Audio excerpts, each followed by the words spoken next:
할렐루야 8월 7일 화요일 묵상 말씀을 시작하겠습니다. 신과 함께. 사람이라면 신을 존중합니다. 신을 우러러 보고 신을 대적하는 삶을 살고 싶어 하지 않습니다. 욱하는 마음에 보이지 않는 신을 욕하고 창조주를 대적하며 자연의 섭리를 비판하고 자신의 사업이 망하고 사랑이 깨어지고 몸이 아프고 명예와 권력을 잃었을 때 자신의 부족을 탓하지 아니하고 형제들을 통한 은혜, 도움의 손길이 없을 때 자신이 덕이 없구나 자신의 탓으로 돌리지 아니하고 남 탓으로 돌리며 나아가서 신을, 창조주를 비판하며 악평합니다. 이방인들은 이러한 삶을 살아갑니다. 이 말씀을 듣기 전 그리스도인들도 한 번쯤은 이러한 마음을 가져보았을 것입니다. 나아가서는 자신의 목숨을 끊고자 합니다. 자살하고 싶은 마음, 죽고 싶다. 모든 삶을 끝내고 싶다. 한 번쯤은 마음을 먹어 보았을 것입니다. 이는 알고 보면 하나님을 대적하는 것입니다.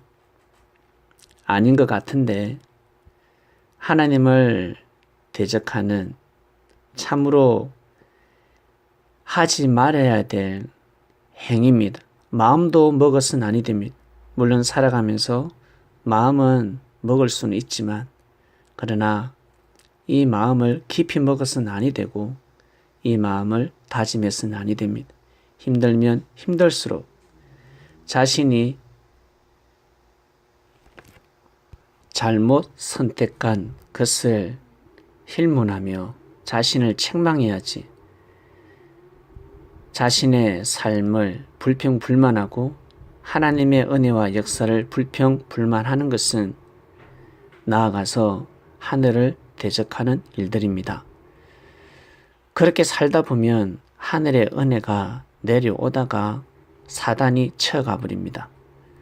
그리고 하늘의 은혜가 내려왔음에도 불구하고 그 은혜를 받지 못할 때도 있습니다.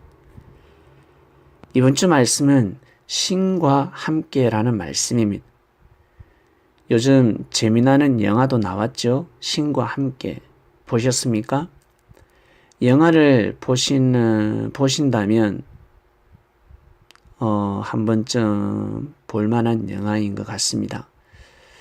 신과 함께. 영화인이라면 추천해주고 싶습니다. 신과 함께. 핵심이 무엇일까요? 핵심. 하나님을 섬기고 하나님을 모시고 하나님을 대적한 적도 없는데 그리고 하나님을 어떻게 모시지? 어떻게 섬기지? 왜 너는 나를 섬기지 않았냐? 왜 나를 모시지 않았냐? 라고 힐문하지 않을 것입니다. 그럼 왜 심판을 받을까? 왜? 무엇 때문에 심판을 받을까? 사람에게 잘못했기 때문입니다. 사람에게 죄를 범했기 때문입니다. 선한 삶을 살기보다 악한 삶을 살았습니다. 진실된 삶보다 거짓된 삶을 살았습니다. 많은 사람들에게 도움을 주고 은혜를 주기보다 실망과 그리고 실족을 시키며 사람들의 마음에게 상처를 주며 사기를 쳤습니다. 즉 신과 함께라는 것은 사람에게 잘 못했다는 것입니다. 사람에게 나쁜 행동을 했다는 뜻입니다. 그러면 신과 함께 삶을 살아가지 못하는 것입니다. 왜? 이 땅은 하나님께서 창조하신 땅입니다. 하나님의 발등상이라는 표현도 합니다. 지구촌의 수많은 사람들이 자신이 믿고 섬기는 종교, 신이 있습니다. 알라 신이 있고 부처라는 신이 있고 여호와라는 신이 있고 하나님이라는 신이 있고 태양을 숭배하는 신이 있고 만물을 숭배하는 신이 있고 별의별 종교가 다 있을 것입니다. 중요한 것은 천지 만물을 창조주가 창조했습니다. 그리고 그 창조주는 우리라는 사람, 인류를 창조했습니다. 그러면 무엇일까? 우리를 태어나게 만들었습니다. 그럼 그분은 우리에게 어떤 존재일까? 아버지라는 것입니다. 부모라는 것입니다. 보호자라는 것입니다. 그래서 하늘은 우리를 보호하십니다. 우리를 지켜주십니다. 진정 신과 함께 삶을 살아가고 싶다면 사람을 보호해야 합니다. 사람을 지켜야 합니다. 사람을 아끼고 위하고 섬길 줄 알아야 합니다.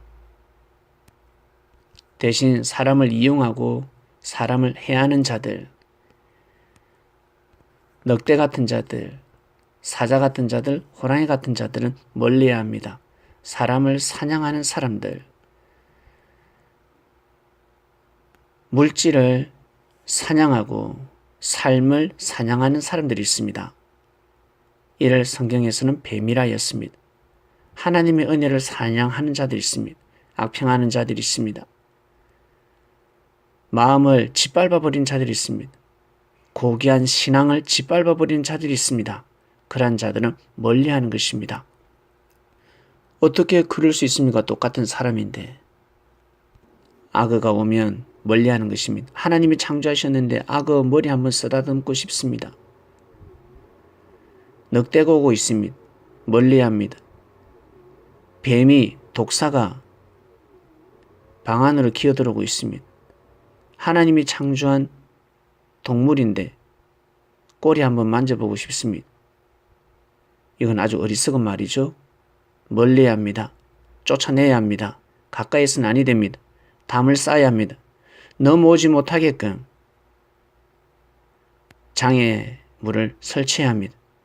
방어벽을 쌓아야 합니다. 이처럼 사람 또한 마찬가지입니다. 어린아이들 음식을 아무거나 먹어서는 아니 됩니다. 그처럼 마음을 함부로 먹어서는 아니 됩니다. 사람이 해야 될 일이 아닙니다. 창조주가 하셔야 됩니다. 주께서 하셔야 될 일입니다. 사람은 사단을 이길 수 없습니다. 뜻길을 가지 않으면 사단을 이길 방법이 없습니다. 생명의 길로 가지 않으면 사단을 이길 방법이 없습니다. 멀리하는 것이 이기는 것입니다. 똥이 무서워서 피하는 것이 아니라 더러워서 피하지 않습니까?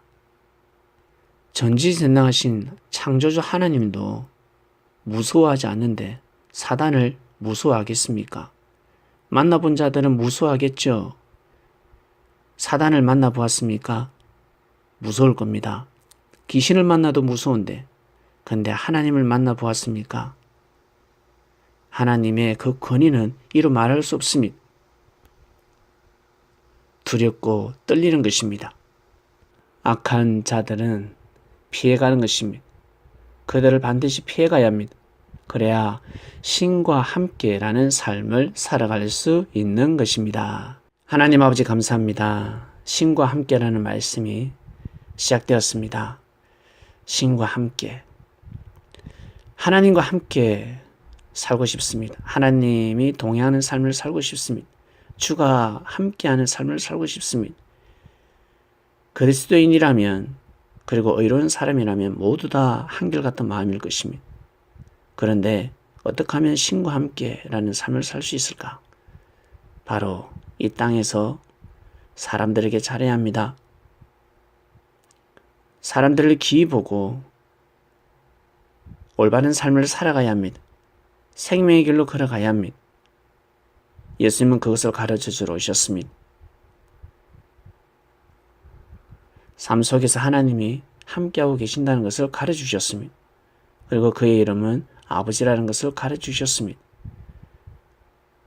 형제를 사랑하라. 진리를 사랑하듯이 형제를 사랑하라. 네 몸을 사랑하듯이 형제를 사랑하라. 율법을 정말 귀하게 여겨라. 율법을 사랑하라. 사랑의 말씀을 계속 전해주셨습니다. 벙어리를 낫게 해주셨는데 그 시대의 목사들, 전도사들, 권사, 장로, 집사들이 예수님을 힐문했습니다. 그들이 하나님을 믿는다고 하지만 귀신에게 주관받는 자들이었습니다. 신과 함께 삶을 살아가는 자들이 아니라 귀신과 함께 삶을 살아가는 자들이었습니다. 참으로 불쌍한 자들이었습니다.